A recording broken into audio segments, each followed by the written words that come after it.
Praise the Lord. आप सभी को यीशु मसीह के नाम में जय मसीह की। आज मैं परमेश्वर का वचन लेकर के आई हूँ मत्ती 5 में, जो है धन्य वचन। इसमें लिखा है मत्ती 5:3 में, धन्य है वे जो मन के दीन है, क्योंकि स्वर्ग का राज्य उन्हीं का है। मन के दीन का मतलब है कि जिस इंसान के अंदर घमंड नहीं है, जिसके अंदर नफरत नहीं है, जलन नहीं है, उसके विषय में परमेश्वर का वचन कहता है। और इससे मुझे सबसे अच्छा क्या लगा कि परमेश्वर का वचन इसमें 11वें वचन में लिखा हुआ है, धन्य हो तुम जब मनुष्य मेरे कारण तुम्हारी निंदा करे और सताए और झूठ बोल बोल कर तुम्हारे विरोध में सब प्रकार की बुरी बातें कहे। 12वां वचन और ज़्यादा खूबसूरत है। इसमें हम देख सकते हैं कि परमेश्वर ने हमारे लिए बोला कि धन्य हो मतलब आशीषित हो तुम जो मेरे कारण सताए जाते हो, आशीषित हो तुम जो मेरे कारण लोग तुम्हारी बुराई करते हैं, मेरे कारण लोग तुम्हें अलग अलग बुरे नाम लेकर के पुकारते और बोलते हैं। परमेश्वर का वचन बहुत ही प्यारा है, क्योंकि हम कैसे अपने आप को जांच सकते हैं कि हम सही रास्ते पर है कि नहीं। परमेश्वर का वचन और नॉर्मली जैसे हम जीते हैं तो बहुत सारे लोग जब गलत काम करते हैं तो उसके कारण वो सताए जाते हैं। यदि कोई वह विचार करता है या फिर बहुत सारे अलग अलग पाप, चोरी करता है और चोर पकड़ा जाता है, पीटा जाता है, बहुत सारे लोग जो गलत झूठ बोलते हैं उनका सच पता लग जाता है। तो अगर लोग अपने कारण अगर सताए जाते हैं, they are not a blessed, but blessed are those who persecuted in the name of Jesus Christ. यीशु के नाम में जो सताए जाते हैं, जो यीशु की वजह से सताए जाते हैं, वो बाइबल कहती है कि स्वर्ग और धरती पे वो आशीषित है, वो धन्य है वह पुरुष जो उसके नाम के कारण सताए जाते हैं। और परमेश्वर का वचन कहता है बोल और सब प्रकार की छोटी बातें जो आपने नहीं भी की, आपको फंसाने के लिए भी बोले कि तुमने ये सारी चीज़ें की, बुरी बातें कहे। 12वां वचन बहुत प्यारा है, तब आनंदित और मगन होना कि जब हमारे साथ ऐसा कुछ होता है, लोग हमें सताते हैं, परेशान करते हैं धर्म के नाम पे अलग अलग चीज़ों में, तब वचन कहता है कि तब आनंदित और मगन होना, क्योंकि तुम्हारे लिए स्वर्ग में बड़ा फल है। इसीलिए कि उन्होंने उन भविष्यवक्ताओं को जो तुमसे पहले थे इसी रीति से सताया था। मतलब जब हम परमेश्वर के लिए सताए जाते, प्रभु के लिए कार्य करते हैं और आलोचनाओं को सहते, बुराइयों को सहते हैं, अपने लिए नहीं लेकिन जब हम परमेश्वर के लिए सहते हैं, तो परमेश्वर का वचन कहता है कि यू आर ब्लेस्ड, मतलब हम बहुत आशीषित हैं, क्योंकि हम अपने मसीहा के रास्ते पर हैं, हम उसके रास्तों पर चल रहे हैं। और परमेश्वर का बड़ा ही आशीष है मेरे भी जीवन में कि बहुत सारी जगह मैंने देखा परमेश्वर मेरे जीवन में बहुत विश्वास योग्य रहे हैं। कई बार हम हार जाते हैं और परेशानी आते देखते घुटने, मतलब अंदर से हम हार जाते हैं, लेकिन परमेश्वर का वचन कहता है यू आर ब्लेस्ड। आप में से भी जितने लोग हैं जो प्रभु के नाम के कारण सताए जाते हैं, मेरे भाइयों मेरी बहनों, मैं आप सबको बताना चाहती हूँ आप बहुत आशीषित है। यीशु मसीह आपसे बहुत खुश है, क्योंकि वचन कहता है कि जो उसके लिए आलोचनाओं को सहते, जो उसके लिए बुराइयों को सह जाते हैं, परमेश्वर का वचन कहता है कि जो जीवन का मुकुट है वो उस इंसान के लिए है जो अपने लिए नहीं, जो प्रभु के लिए सह लेता है। जब आप गलत नहीं कर रहे हैं, आपकी फैमिली वाले आपको नकार दे, आपका परिवार आपको बुरा बोले, और वचन कहता है कि आए बहुत है, बुलाए गए बहुत है, पर चुने हुए थोड़े हैं।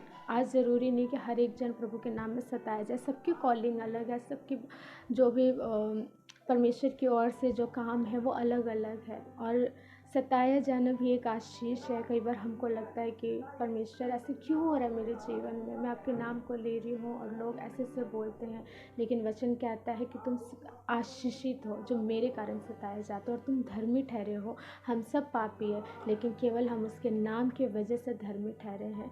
जहाँ पे स्वर्गदूत जब स्वर्ग में सिर्फ पवित्र पवित्र पवित्र करता है, क्योंकि प्रभु यीशु मसीह पिता परमेश्वर बहुत ही पवित्र है और वो पवित्र परमेश्वर है। जब वो पवित्रता है, वो अपनी महिमा को छोड़ करके इस धरती पे आपके और मेरे लिए, मेरे गुनाहों के लिए, आपके पापों के लिए, हम सबके लिए आ गया, और मैं हमारे लिए मारा गया, हमारे वजह से उनके ऊपर ताड़नाएं पड़ी, हमारी वजह से उनको कोड़ों की मार लगी, हमारी वजह से उनके हाथों में कीलें चुभी और कीलें ठोकी गई। आज हमें एक अगर सुई भी लग जाता है तो हमें बहुत पेन हो जाता है, हाँ कैसे लग गया, लेकिन सोचो एक जिंदा इंसान के हाथ में कीलें ठोक देना, पैर पे पैर रख के कील ठोक दिया गया, कांटों का मुकुट उनको पहनाया गया।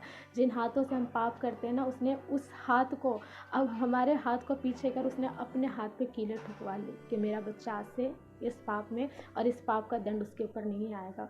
उसने हमारे श्रापों को अपने ऊपर ले लिया। हम जिस पैरों से चल के गलत जगह पे जाते हैं, परमेश्वर के पैरों में कीलें ठोकी गई। और जिस तरीके से हम बुरे सोचते हैं, हमेशा नेगेटिविटी में रहते हैं, दूसरों के बारे में जो बुरी योजनाओं को हम बनाते हैं, परमेश्वर के सिर पे कांटों का मुकुट पहनाया गया था। एक जगह लिखा है कि परमेश्वर के वचन में ही कि उसके सिर पर सरकंडे मारे गए थे जब उसको महासभाओं में ले जाया गया था। और जो सरकंडा था क्या था? लोहे की हथौड़ी थी वो। और सोचिए उनकी आधी मृत्यु वहीं हो गई। अगर हमें जरा सा चोट लग जाता है हमें कितनी तकलीफ़ होती है। आप जरा सोच के देखिए कि कोई हमारे लिए कितना सताव को, जितना हमने पाप किया ना उसने सारी चीज़ों को अपने ऊपर ले लिया। उसके पेट में भाला मारा गया और उसमें से क्या निकला? एक जो इंसान मर जाता है उसके अंदर से कुछ नहीं निकलता, लेकिन मतलब खून पानी ऐसा नहीं निकल सकता। लेकिन हम देख सकते हैं बड़ा ही अद्भुत चमत्कार है कि प्रभु यीशु मसीह पे इतनी ताड़नाएं पड़ी। उनका पूरा शरीर जख्मी था, उनके हाथों में कीलें ठुकी हुई थी, उनके पैरों में कीलें ठुकी हुई थी, कांटों का मुकुट था, सर पर पहना दिया गया था और इतना ज़्यादा उनको अपमानित किया गया था। उन्होंने हमारे शर्म को, हमारे अपमान को उन्होंने अपने ऊपर ले लिया। और उनको जब पेट में भाला मारा गया तो उनके पेट से मतलब जो उनके पसली से क्या निकला? लहू निकला और पानी निकला। वो पानी क्या था? जीवन का जल था। वो परमेश्वर हमारा जीवन का जल है। हम जैसे आज खाने के बगैर हम जी सकते हैं, लेकिन हम पानी के बगैर नहीं जी सकते हैं। इसी प्रकार परमेश्वर यीशु मसीह का वचन कहता है कि जीवन का जल मैं हूँ, जीवन का जो स्रोत है, जीवन की जो ज्योति है वो मैं हूँ। जो मेरे पीछे आएगा वो अंधकार में नहीं जाएगा। तो अगर आज आप परमेश्वर के द्वारा आप आशीषित है जो इस वचन को सुन पा रहे, क्योंकि वचन कहता है कि आशीषित वह है जो उसके वचन को सुनता है और उस पर वो चलता है और अपने जीवन में परिवर्तन को करता है। जो अपने मन में जिसके घमंड है वो उस चीज़ को दूर कर देता है, क्योंकि वचन कहते हैं कि धन्य है वह जो मन के दीन है। दीनता का मतलब जो यीशु मसीह की तरह जीवन जिए, जो सब चीज़ सह ले पर वो कुछ ना कहे। इससे परमेश्वर का वचन आशीषित कहता है, क्योंकि वचन कहता है कि मैं तुम्हें और बढ़ाऊंगा। इन सब चीज़ों को जब होता हुआ देखो तो तुम मतलब एक तरीके से तुम दुखी मत हो, तुम आशीषित हो, तुम धन्य हो जो मेरे कारण तुम पे ताड़नाएं पड़ी। और ये चीज़ सच में बहुत बड़ा आशीष है। आज बहुत सारे लोगों को सताया जा रहा है। ये ऑलरेडी भविष्यवाणी हो चुकी है। जब यीशु मसीह के चेलों ने पूछा कि प्रभु आपके आने का क्या चिन्ह होगा, तो प्रभु ने कहा था कि जब अंत का दिन होगा तो लोग खाएंगे पिएंगे और धर्मियों को सताएंगे, मसीहों को सताया जाएगा, कलीसियाओं को मारा पीटा जाएगा। और आज के टाइम पर हम देखते सेम वही चीज़ें हो रही है। और परमेश्वर का ये क्या भविष्यवाणी है? बहुत जल्द मसीहा हमें लेने आने वाला, हमारा प्रभु हमें लेने आने वाला और हम अपने घर को जाएंगे। या हम यहाँ पे एक मुसाफिर की तरह है जो आज आए हैं, कुछ साल हम जिएंगे, फिर उसके बाद हम जहाँ से आए हम अपने प्रभु के पास लौट जाएंगे। आज अपने जीवन को सुधारिए। आज प्रभु को कहिए, हे प्रभु यीशु मैं अपना जीवन आपके हाथों में देती हूँ। प्रभु हे प्रभु यीशु आप मेरे मन में अपना राज्य करें, हम पर अपनी करुणा करें, हम पर अपनी दया करें, हम पर अपना अनुग्रह कीजिए परमेश्वर, कि हम आपके नाम में बदल पाए। परमेश्वर आप सामर्थ्य हमें पाप से निकालने में, आप सामर्थ्य परमेश्वर हम पर दया करने में। प्रभु के नाम को पुकारिए कि हे दाऊद की संतान हम पर दया कर, हे अब्राहम इसहाक और याकूब के जिंदा परमेश्वर हम पर दया कर, और परमेश्वर आप पर दया करेंगे। आमीन। प्रभु आप सबको बहुत आशीष दे और प्रभु में बढ़ते रहें, परमेश्वर के राज्य के भूखे और प्यासे हो, ना कि दुनिया की चीज़ों को, ना कि अलग अलग चीज़ों का, नौकरी का, गर्लफ्रेंड बॉयफ्रेंड में, या फिर किसी भी चीज़ में जो दुनिया की चीज़ें। वचन कहता तुम दुनिया में रहो पर दुनिया के मत बनो। मतलब इसी दुनिया में रह करके हमें अपने प्रभु को महिमा देना है कि हाँ परमेश्वर मेरे पे परीक्षाएं ऐसी आई, लेकिन देख आज मैं तेरे नाम को महिमा देती हूँ कि मैं ये चीज़ नहीं करूँगी, तेरे नज़र में ये बुरा है। हाँ ये 2 मिनट के लिए मुझे सेटिस्फेक्शन दे सकता है, लेकिन इस पाप को करने के बाद मैं जानती हूँ मैं तेरी प्रेजेंस से बाहर हो जाऊँगी। और परमेश्वर का वचन कहते हैं कि जब आप ऐसा करेंगे और जब आप उसकी आज्ञाओं को मान लेंगे तो परमेश्वर आप सब पे दया करेंगे और आपको बढ़ाएंगे। जब वो देख लेंगे ना कि सच में मेरा बच्चा मेरे वजह से सह रहा है और मुझ में बढ़ने की भूख और चाह है, इसको प्यास है इसको मेरी, तो वो अपने जीवन के जल से वो आपको पिलाएगा, वो आपको जिंदा रखेगा और आप बहुतों के लिए आशीष का कारण ठहरेंगे। क्योंकि वचन ही परमेश्वर है। क्योंकि वचन कहता है यूहन्ना 1:1 से कि आदि में वचन था, वचन परमेश्वर के साथ था और वचन ही परमेश्वर था। यदि आप किसी प्रॉब्लम में हैं, आप परमेश्वर के वचन को कन्फेस कीजिए, क्योंकि जब हम वचन को कन्फेस करते हैं तो हम उस परेशानी से बाहर आ जाते हैं। वचन ही हमारे जीवन को हर एक परेशानी से बाहर निकालने में सामर्थ्य है। ये वचन ही हमारा जीवन है। परमेश्वर का वचन ही हमारी रक्षा, हमारी सुरक्षा है, हमारी प्रोटेक्शन ही हमारा खुदा का वचन है। प्रभु ने हमें सारा सामर्थ्य दिया है लूका 10:19 में कि देखो मैंने तुम्हें सांपों और बिच्छुओं को रौंदने का अधिकार दिया है और तुम्हें दुनिया की किसी भी वस्तु से कोई हानि ना होगी। मतलब सांप और बिच्छुओं का मतलब है आत्मिक रूप की, आत्मिक युद्ध की लड़ाई की बात की है यहाँ पर हमारे प्रभु ने, कि मैं तुम्हें शैतान के हर एक सामर्थ्य पर तुम्हें अधिकार देता हूँ और तुम मेरे नाम से बोलोगे कि हे एक कलेश की आत्मा यहाँ से निकल जाए, बीमार चंगा हो जाए।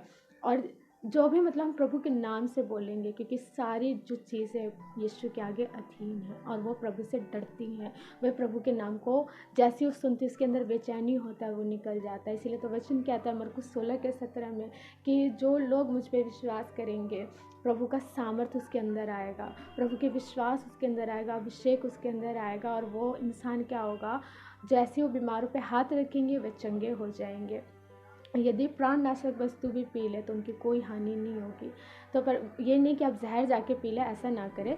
अगर कोई आपको ऐसी दे देता है आपकी हानि सोच करके, आपके विषय में कि हाँ ये मर जाए, विचक्राफ्ट ब्लैक मैजिक करके कुछ भी करके दे देता है, परमेश्वर का वचन कहता है कि मैं उसे कुछ नहीं होने दूंगा, क्योंकि उसका वचन ही हमें जिलाता है, उसका वचन ही हमें संभालता है। कोई काला जादू ब्लैक मैजिक कर रहा है तो वचन कन्फेस कीजिए। गिनती 23:23 में लिखा है कि कोई भी जादू टोना याकूब के घराने पर नहीं चलेगा। उसके याकूब कौन है, उसके इज़राइल कौन है, उसके इज़राइल हम हैं, उसके इज़राइल आप हैं। जब हम ये वचन कन्फेस करते हैं, स्वर्गदूत पर पवित्र आत्मा उस वचन को लेकर के उन सारी अंधकार की शक्तियों को ब्रेक कर देता है और हमारे जीवन में एक अद्भुत रूप से उन्नति और कामयाबी आ जाता है, एक शांति आ जाता है, एक आनंद आ जाता है, एक प्रॉस्पेरिटी का जीवन आ जाता है, वो अभिषेक वाला जीवन आ जाता है जो प्रभु आपको और हमें देना चाहता है। परमेश्वर बहुत अच्छे हैं, बहुत भले, आप सब उनमें बने रहे। प्रभु आप सबको बहुत आशीष दे। God bless you. Praise the Lord. आमीन।